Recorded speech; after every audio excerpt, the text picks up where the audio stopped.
what? So you called your friend's mom poor? Oh, yeah.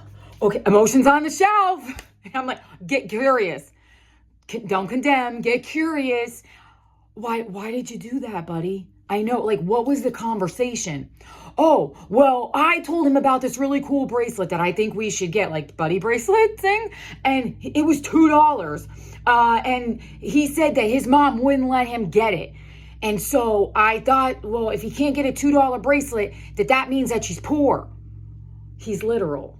He's neurodivergent also. But he is literal. He thought if you can't get something for $2, that means that you are poor. He's like, I wasn't meaning it to be mean.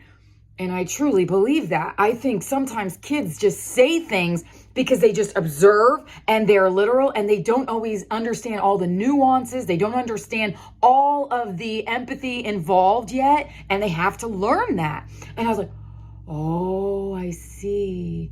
And I was like, holy moly. And he goes, you're not going to yell at me? And I'm like, no, I'm not. I'm actually really sad how it came out. And I'm really sad for your friend. And I'm so glad. Thank you so much for bringing this to me because now we can work on this. Buddy, number one, if someone can't afford that bracelet and they really are poor, that is okay. And here is the thing. We don't want to point that out.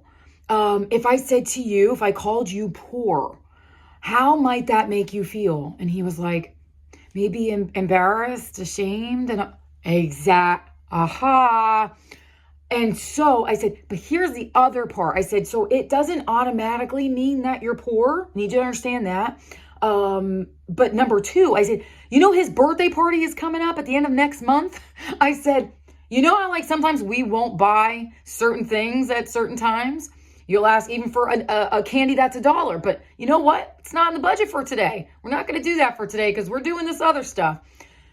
His mom might be budgeting for that birthday party that they're having next month.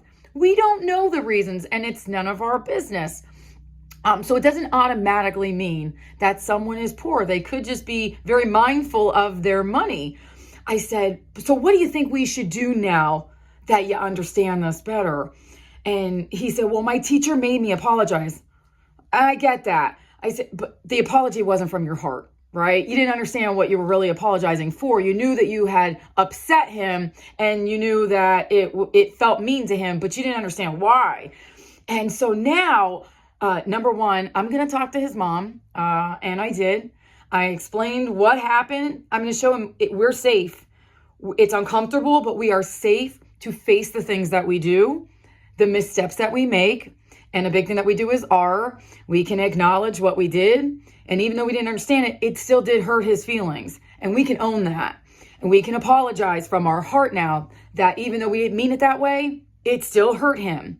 And then we are going to change our behavior. And we're not going to say stuff like that again. We're going to be much more mindful of using that kind of term going forward.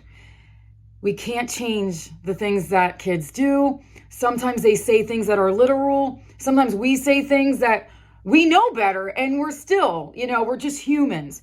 We can own it. We can apologize and validate that we hurt someone else's feelings and we can change our behavior going forward. I hope this helps. I love you guys.